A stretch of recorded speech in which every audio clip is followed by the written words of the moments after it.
भगवान उसका हर सपना पूरा करे जो इस चैनल को सब्सक्राइब करेगा।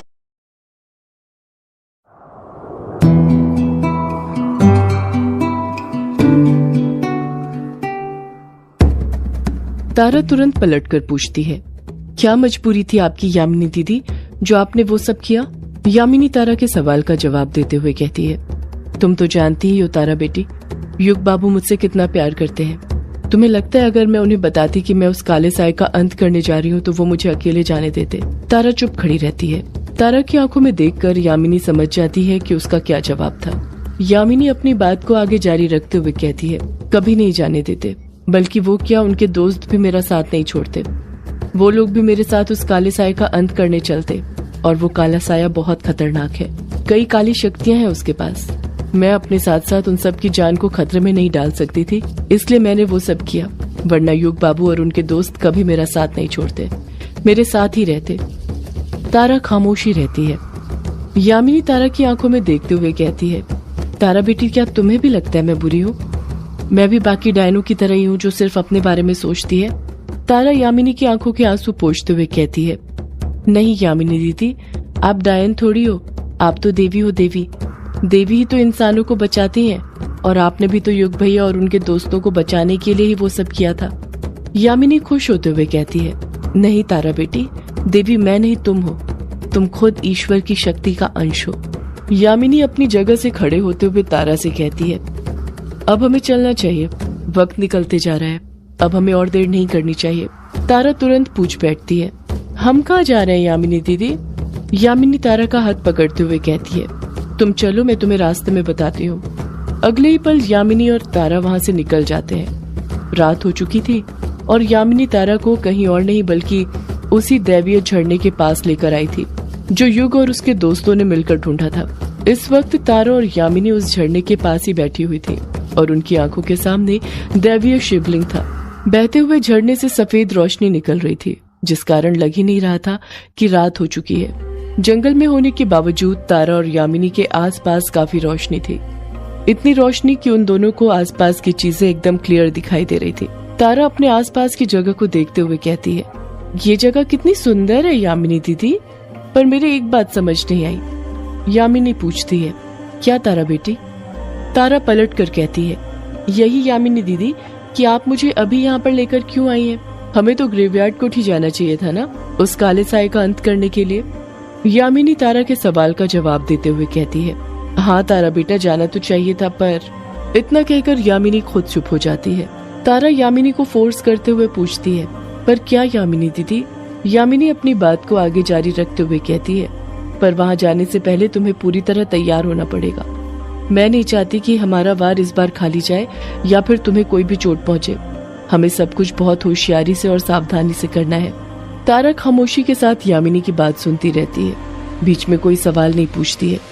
यामिनी आगे कहती है, याद है तुम्हें जब तुम वर्चस्विनी के साथ ग्रेवयार्ड कोठी में रहने आई थी, तब मैंने तुम्हें बताया था कि तुम्हारी शक्तियाँ कैसे जागृत होंगी, जिसके 3 चरण थे।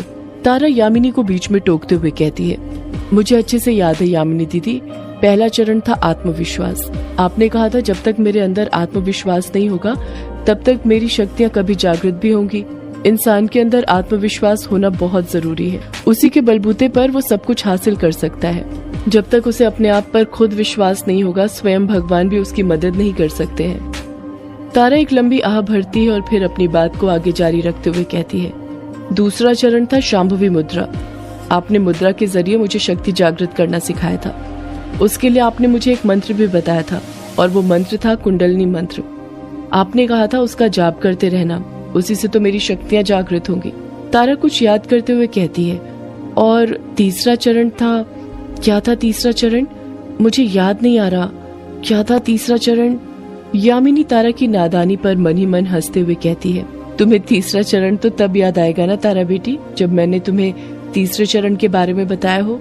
तुम्हारी शक्तियाँ भले ही जागृत हो गई हो, पर भूलो मत, तुम अभी भी एक बच्ची ही हो जिसको राह दिखाने की जरूरत है। तारा शर्माते हुए नीचे देखने लग जाती है। यामिनी कुछ सीरियस होते हुए आगे कहती है, मैंने तुमसे कहा था कि तीसरे चरण के बारे में मैं तुम्हें तब बताऊंगी जब सही वक्त आएगा, और अब वो सही वक्त आ चुका है तारा बेटी। तारा हड़बड़ाहट के साथ पूछती है, तीसरा चरण क्या है यामिनी दीदी? यामिनी तारा के सवाल का जवाब देते हुए कहती है, तारा बेटा, तीसरा जो चरण है उसका नाम है नियंत्रीकरण। यामिनी एक लंबी आह भरते हुए आगे कहती है, नियंत्रीकरण ही शक्तियां स्थापित करने की सबसे अहम कड़ी है। अक्सर हम शक्तियां जागृत तो कर लेते हैं, पर उन पर नियंत्रण नहीं कर पाते हैं, और हमारी शक्तियों पर नियंत्रण होना बहुत जरूरी है, वरना कभी कभी वही शक्तियां हमारे लिए हमारी कमजोरी बन जाती हैं। शक्तियां दैवीय हो या दैत्य, उसे नियंत्रण करना सभी को सीखना पड़ता है। तुमने सुना होगा तारा बेटी, अति सर्वत्र वर्जयते। शक्तियों की अति भी इंसान को हरा देती है यदि उसका उन पर नियंत्रण न हो तो। तारा यामिनी को बीच में टोकते हुए कहती है, शक्तियों को नियंत्रित कैसे किया जाता है यामिनी दीदी? यामिनी तारा के सवाल का जवाब देते हुए कहती है, मन को नियंत्रित करके तारा बेटी। हमारा मन ही है जिसको हमने अपने नियंत्रण में कर लिया तो किसी भी चीज को अब नियंत्रित कर सकते हैं। और मन को नियंत्रित किया जाता है ध्यान से, एकाग्रता से। तुम्हें ध्यान लगाना पड़ेगा तारा बेटी, महादेव का ध्यान। तारा अपने सामने के सफेद शिवलिंग को देखते हुए कहती है, महादेव का ध्यान? यामिनी हामी भरते हुए कहती है, हाँ तारा बेटी, महादेव का ध्यान। अगर तुमने तुम्हारे मन को नियंत्रित कर लिया तो तुम आसानी से अपनी शक्तियों को भी नियंत्रित कर सकती हो। यामिनी तारा का सीधा हाथ पकड़ते हुए आगे कहती है, जब तुम पूर्णतः महादेव के ध्यान में मगन हो जाओगी तो तुम्हारे हाथ अपने आप क्रियाएं करने लग जाएंगे, वो हस्त मुद्राएं बनाएंगे। तारा फिर पूछती है, कैसी हस्त मुद्राएं यामिनी दीदी? यामिनी जवाब देती है, शक्तियों को संचालित करने की मुद्राएं जो कई प्रकार की होती हैं, जिनमें से मुख्यतः 10 हैं। ज्ञान मुद्रा, पृथ्वी मुद्रा, वरुण मुद्रा, वायु मुद्रा, शून्य मुद्रा, सूर्य मुद्रा, प्राण मुद्रा, लिंग मुद्रा, अपान मुद्रा, अपान वायु मुद्रा। यामिनी अपनी बात आगे जारी रखते हुए तारा को उसके हाथों की क्रमशः उंगलियों को छूते हुए कहती है, हमारे हाथों की उंगलियों में 5 तत्व मौजूद हैं। अंगूठे में अग्नि तत्व, तर्जनी उंगली में वायु तत्व, मध्यमा उंगली में आकाश तत्व, अनामिका उंगली में पृथ्वी तत्व और कनिष्का उंगली में जल तत्व। तुम्हारी इन 5 उंगलियों में अलग अलग शक्तियां हैं। सिर्फ इतना ही नहीं, तुम्हारे अंदर और भी कई सारी शक्तियां हैं जिसका अनुमान कोई नहीं लगा सकता, मैं भी नहीं, क्योंकि न कोई ईश्वर का अनुमान लगा सकता है न ईश्वरीय शक्ति का। यामिनी तारा का हाथ छोड़ते हुए कहती है, अब तुम्हें ध्यान लगाना शुरू करना चाहिए तारा बेटी, जब तक मैं आती हूँ। तारा तुरंत हड़बड़ाहट के साथ यामिनी से पूछती है, आप कहाँ जा रही हैं यामिनी दीदी? यामिनी तारा से बात को छुपाते हुए कहती है, कुछ है जो छूट गया था, उसे पहले मुझे वापस लाना पड़ेगा, तभी हम उस काले साए का सामना कर पाएंगे। तब तक तुम महादेव का ध्यान लगाओ तारा बेटी। तारा कुछ घबराते हुए कहती है, पर यामिनी दीदी, मैं यहाँ पर अकेले कैसे? यामिनी बड़े प्यार से तारा के सिर पर हाथ फेरते हुए कहती है, तुम अकेली कहाँ हो तारा बेटी, महादेव है न यहाँ तुम्हारे साथ। तुम डरो मत, यहाँ पर तुम्हें किसी चीज का कोई खतरा नहीं है और डरने की भी कोई बात नहीं है जब महादेव स्वयं तुम्हारे साथ हैं। याद रखना, मेरे आने तक तुम्हें अपनी शक्तियों पर नियंत्रण करना सीखना होगा, जिसके लिए ध्यान जरूरी है। अब तुम्हारा ध्यान तभी टूटना चाहिए जब मैं तुम्हें पुकारूं, उससे पहले तुम अपनी आंखें मत खोलना।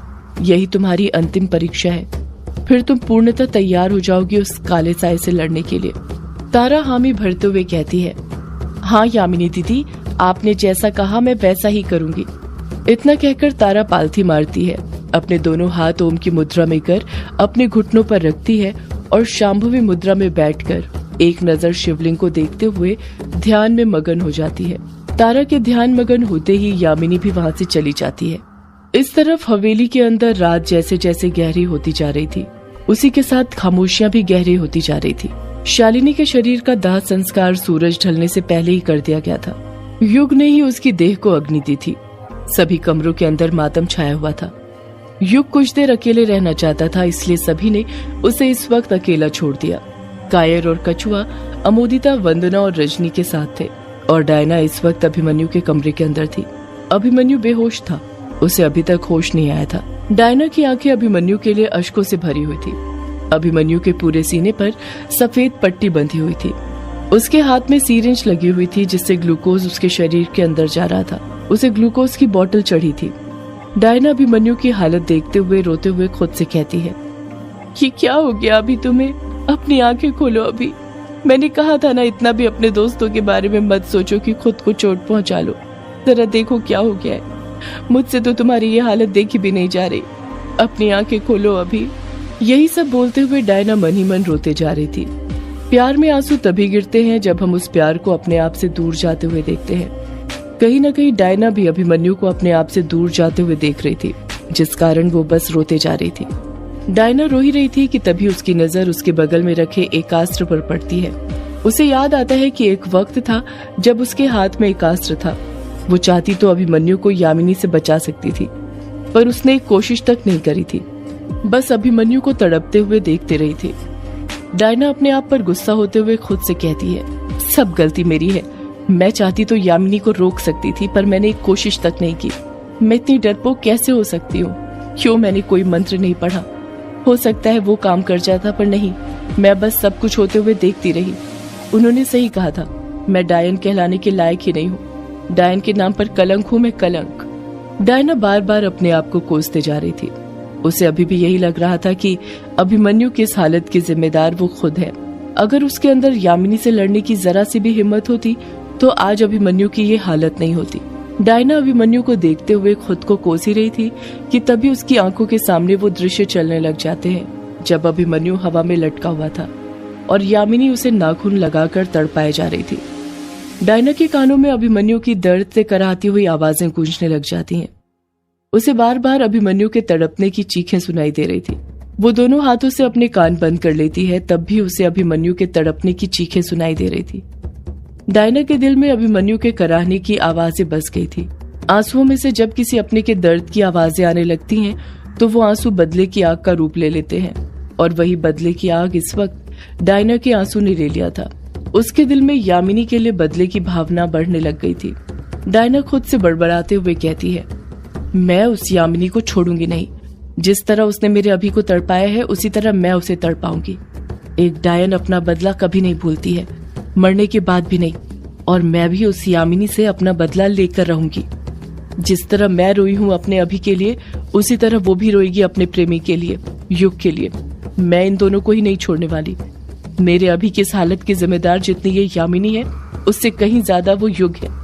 उसी के कारण ये सब हुआ है। न वो उस झरने को ढूंढने की जिद करता, न ये सब होता। प्यार करे वो दोनों और तड़पे कोई और। मैं उन दोनों को नहीं छोड़ूंगी।